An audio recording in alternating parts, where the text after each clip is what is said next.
Scales insists Russian President Putin is bluffing that U.S. military intervention must be on the table. General Scales joins us. Boy, I tell you, it's like with everyone, most people have sort of military fatigue and this thought that, and you put it on the table.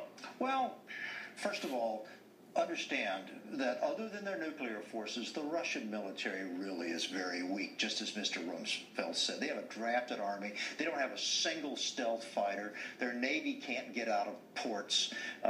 It really is the gang that couldn't shoot straight. And we have still a very strong military, so we ought to leverage that asymmetry. We ought to... Is that a sort of a threat or actually a follow-through? I mean, there are two things there. One's a threat to sort of scare them because they have a pathetic military, and the other is to actually commit. Well, I think we can commit as a demonstration. For example, let's start that ABM initiative with the Czech Republic and Poland tomorrow. We have a perfect right to put ships in the Black Sea. Let's put some ships in the Black Sea. Poland is one of the best maneuver areas in Central Europe. The U.S. military, the U.S. Army, maybe even the Marine Corps ought to move into Poland to do maneuvers, perhaps stay a while. We should move Tier 1 and Tier 2 special forces into the Ukraine if the Ukraine asks for our support so we can train their troops. Remember October 73 when we kept Israel from collapsing by flying in high-tech gear and high-tech weapons. We could do that in the Ukraine. That's not going to start a war, but it's going to tell Putin we're serious. Why do we do that? We're doing it because there should be a military option on the table. Everyone I've seen on the news media this whole last few days talks about, well, the first thing we're going to do is we've got to take the military option off the table. Oh, really?